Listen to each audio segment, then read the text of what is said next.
I'm going to show you Miss Karina now, who's becoming quite the flirt. Hi, Karina. Come here.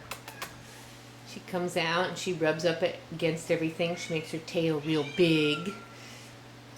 And she just flirts and does all sorts of cute things. Karina. They know their name, Karina and Dolce. Very, very sweet and loving. They're just kind of, you know, waiting on the sidelines, hoping somebody asks them to dance type kitties. Dolce's a bit more reserved. Can you see his feet there underneath the cage? So he takes a little coaxing to come out, and he sort of is the guy who really thinks that nobody will like him for whatever reason. He's just a little bit shyer. But this gal is a flirt.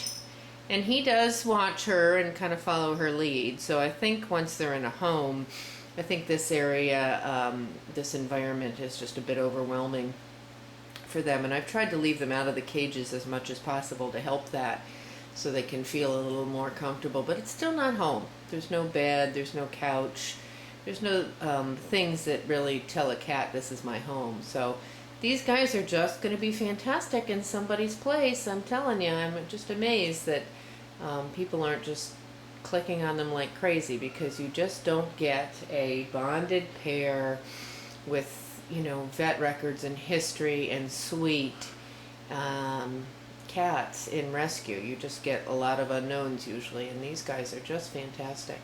So a little later, hopefully, maybe we'll get Dolce out and you can see him too. But Karina's just a gorgeous flame snowshoe girl. I mean, just beautifully marked and just such a sweet face.